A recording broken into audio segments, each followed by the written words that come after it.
Carol, welcome aboard Ocean 18.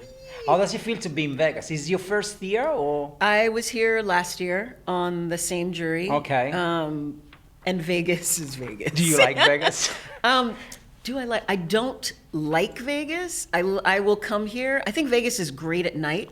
I love the lights. Right. It's a little depressing during the Right. day, but yeah. I mean, you know. Here's my take on Vegas. To me, Vegas is like a mushroom that kick in delay. Like, like... What? Because I come in and and then the first couple of days is okay. Yep. But then on the third and fourth days, you almost start hallucinating, like losing. For someone like me that I don't drink, I don't do anything. You live in this crazy world. Yeah. And it's like a mushroom kicking in, and then on the eighth day, it's probably coming down on the other side. Okay. And now you go the low. That's not good. 8 days is too much. Yeah, that's Vegas. what. But I think it's better sober than... Better sober? Yeah. Okay. So look, we believe that everybody's an ocean. Okay. And to really get to know somebody, you need to cross the ocean. But this is the ocean series. Okay. So I'm going to rob stories from your life. Oh, boy. Okay. So 7 questions, like the 7 C, and go with the first one. Okay. Okay, good. So you began your career as a switchboard operator. A Capitol Records. Yeah. How cool is that? And you were working on the label side, walking down the corridors there. You were surrounded by the history of artists, I believe Nat King, Frank Sinatra, amazing artists that truly the mark, their territory, in music. And almost every kid dreams of becoming that kind of artist. But also, the first things that happened to me when I moved to LA, the Capitol Record building has something to it. There was some fascinating stories. So, was Capitol Record part of your path, of your destiny, or it just happened randomly, or you really wanted to be there? I mean, sometimes I wish I could say, yes, that was my dream and I made it happen, but it was not. It was, not even music was my dream. I didn't work at a record store and dreamed of working in music. I didn't dream of being a music supervisor. I just wanted to be in Los Angeles. I moved to LA for the weather and came here with no job, no nothing. I went to a temp agency and was assigned to Capitol Records. And I was assigned to Capitol Records in the fax room. So I sent faxes for the entire company all around the world. The job opened up for switchboard operator, and I was like, yes, this is my in for a real job. So I took the job and didn't even realize, the lore of the building and the history of Capitol Records. I knew I was in this beautiful, iconic space, and I knew that I had found my place. I didn't know where it was going to go. I was answering the phone, and I didn't really get to interact with people, and couldn't really get a job because I was stuck in a room, and no one really knew who I was. Finally got a job as an assistant in the A&R department. And that was How long sort of were you there? Okay, so I was on the switchboard for longer than anyone should be. So probably 4.5 years, just answering the phone. And finally got a job, and then did that for maybe, as an assistant, probably did that for another 4 years. So you were like a decade at Capitol Records. Yes, way too long, yes. Way too long. And then left, and then came back. I left as an assistant. Right. And I came back some years later as the head of film and TV. Wow. So it's just sort of Capitol set the course. Set the course for you. Set the course for my career, and without me even knowing it. So accidentally. And I'm so... And now it's a big part of your... it's definitely a big part of your life. It's a huge part of my life. Still have friends that I met there. We grew up as babies. We were all assistants. They're now heads of film and TV at film studios, or huge music supervisors on, blockbuster movies or hit television shows. So yeah, it was it spawned many a lot of greatness. Yeah. What a time. Yeah. It was great. Okay, look, a sea captain is responsible for the safe and efficient operation of a ship, including a seaworthiness, safety, security, cargo operation, navigation, crew management, legal compliance, and the overall well-being of the crew. Now, you are currently serving as a managing director of Barking Owl, a music audio post-production and sonic branding company. We talk a little bit offline about this. Now, the role of managing director holds a lot of responsibilities. Which job responsibility do you feel the best align with your skill? Like if you were to pinpoint just one job responsibility, you say, yeah, I'm really made for that. Yeah. What would that be? I mean, I guess I would say probably connecting and networking, We're back to the switchboard. Oh my God. Okay, yes. No, I love it because everything has a path in life. Yeah. I mean, I think I am a great connector of people, and I love to do that. With that, I love getting to know a person, and I do seem to. I can have a conversation with you and kind of know what it is that sense what you want or need, for good or bad. That is who I am, and I know that is who I am. So I like to make sure that a person that they are on the right path, that they are talking to the right person. I'm a big, I really do believe in building your network of people and your friends, professionally, whatever, surrounding yourself with goodness, surrounding yourself with like-minded people. So I think it's being able to, as the captain of my ship, that is Barking Owl, being able to make sure that everyone is doing what they want and to the best of their ability, taking the complaints, if they're not happy. I have said I have an open door, and I'm very transparent, maybe to a fault, but I don't think that there's any way to grow or prosper if we're not all feeling like we're being heard.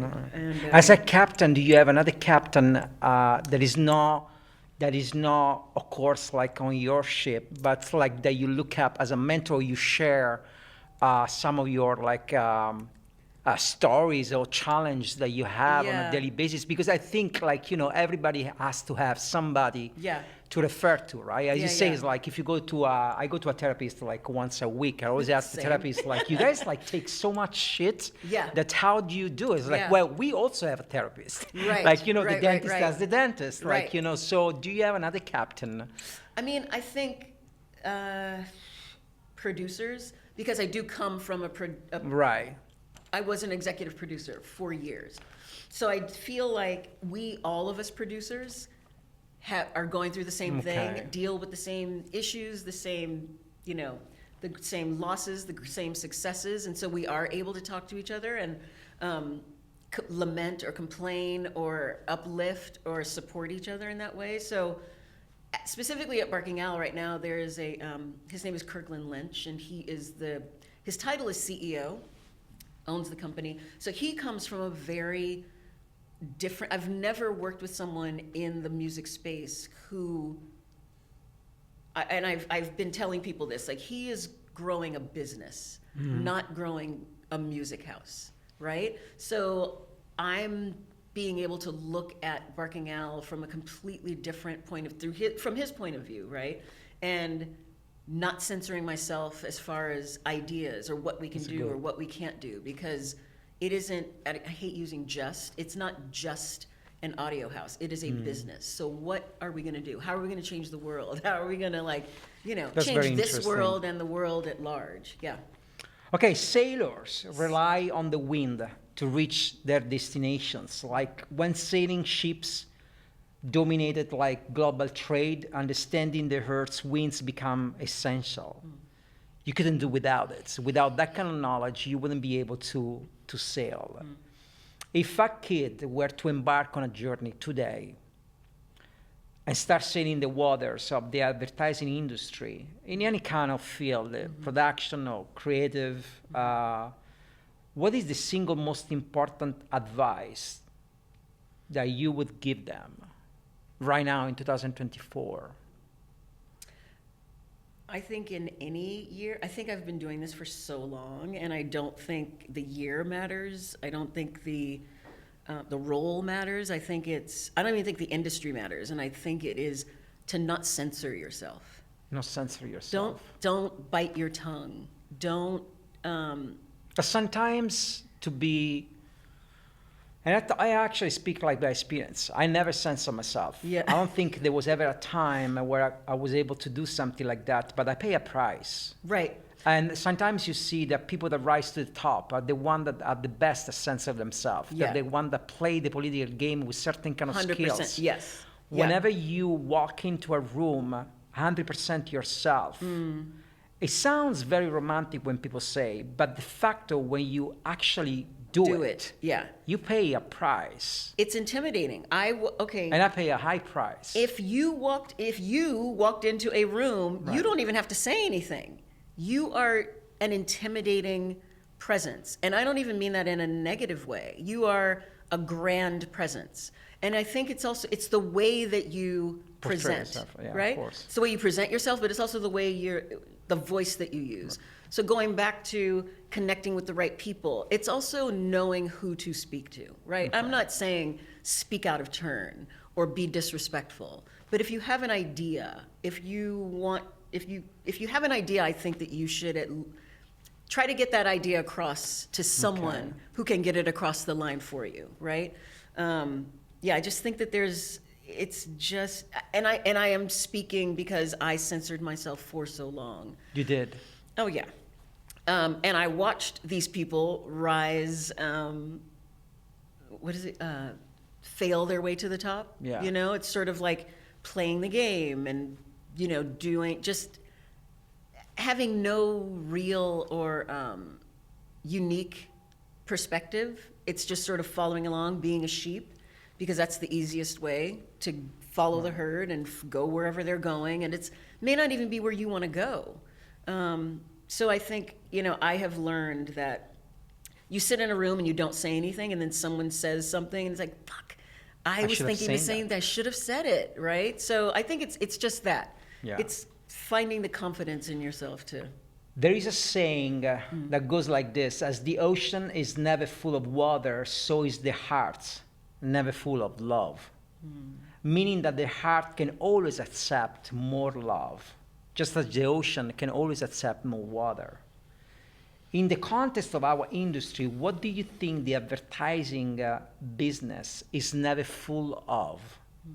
What's that thing that we could always have more of it? God, I think always have more. What is the word? I mean, I want to say love, but I mean, is it like understanding or empathy? Yeah. I think it's hard. You see just an idea. You see a spot get on the air, and it's sort of like, how did that get on the air? It's so Tone deaf.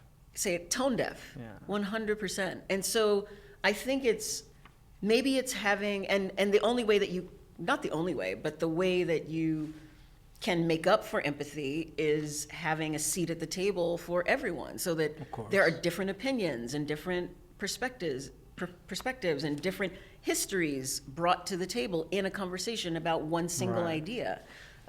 So I think maybe it's that. It's just more room for room, making more room for more conversation. I like more room for room. That's a beautiful set of words. So the zone of proximal development is defined as the space between what a learner can do without assistance and what a learner can do with assistance. It's like that gap. Okay. It's called zone of proximal development. Okay. it's akin to a zone where waters cross during a crucial moment in your professional life. And I think we just touched upon this earlier, but who in this industry helped you develop the most into the person that you are today, the professional role that you cover today? You mentioned that you had a lot of like friends, producer, but was there a person in particular that truly helped you grow and learn? Or it was just like a collective of knowledge coming from different people? I mean,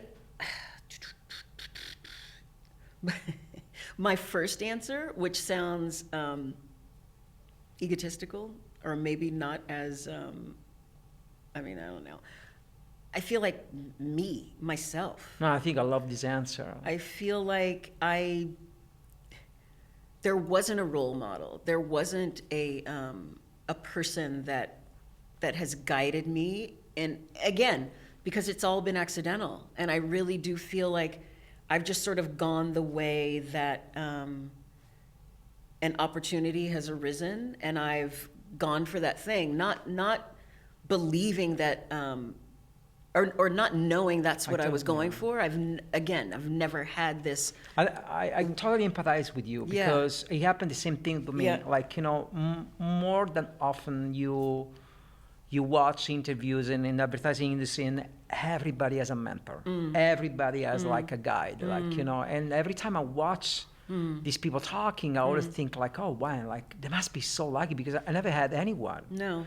Like it really, I had to teach myself. I had to like, had to make like hundreds of mistakes, but there was really never a person that guided me. And I'm happy that it actually, I don't think it's egotistical. I think that it's a path in life that is dominated by randomness, if you will. Like, there is like, as you say, like you never expected to be working at Capitol Records, or never expected to come back to Capitol Records as like, head of TV, but it happened. And like, I think like you teach yourself certain kind of moves. I wonder if it's also being an orphan, like losing my mom at a very young age, not having a relationship with my father, and just really always having felt like I only had myself. There was no safety net. There was no going home if it didn't work out.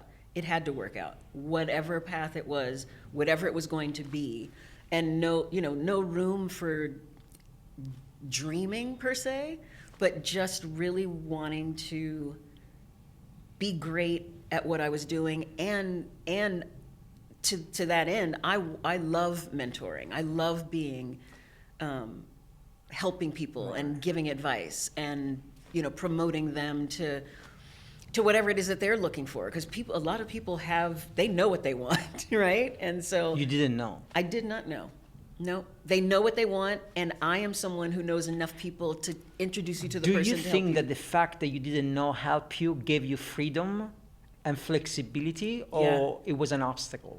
I don't think it was an obstacle, because I was too ignorant to know that you couldn't do it. I was too ignorant to know that you shouldn't ask that question, because I've never been afraid to ask. I've never been afraid to say I don't know. It's so interesting you say that. Like, I remember one of like Francis Ford Coppola most famous quote when they ask him about like asking about like new director, and he says like, there is one thing I'm very jealous about new directors, like they are stupid, and I'm jealous about their stupidity, because there is that kind of ignorance that push you to do things that you would never do in a million years. So once like you are like, you acquire experience. But at the very beginning, you are so naive and like, I think like you're right. Like, okay, as a jury president of music and sound, the London International Awards here in Vegas, I'm going to ask you a little challenge. If you were to distill the entire LIA Awards experience into one sound, what would that be? Oh my God. Just one sound. One sound. Can it be a word, but it's a sound? It could be any like, it doesn't have to be a word. There has to be one sound. I mean, someone would say it's like the slot machine and in the casino, like right. any Okay, sound. so this, I mean, it's actually this. Yeah, that's a good sound. Because there's been a lot of that. There's a lot of that. There's a lot of that. There's a lot of that. There's That's a lot true. of that. When you judge work, Yeah, there's a it's lot like, of that. And what, good or bad, like seeing things you've never seen before, being surprised by something that's great, or like, It's awesome. that's it. I love this. Hey, look, Carol, it was awesome to have you aboard like transatlantic and Ocean 18. So Thank you so much. It's a pleasure. It was an honor. Thank you so much. Thank you so much. Thank you. Yay.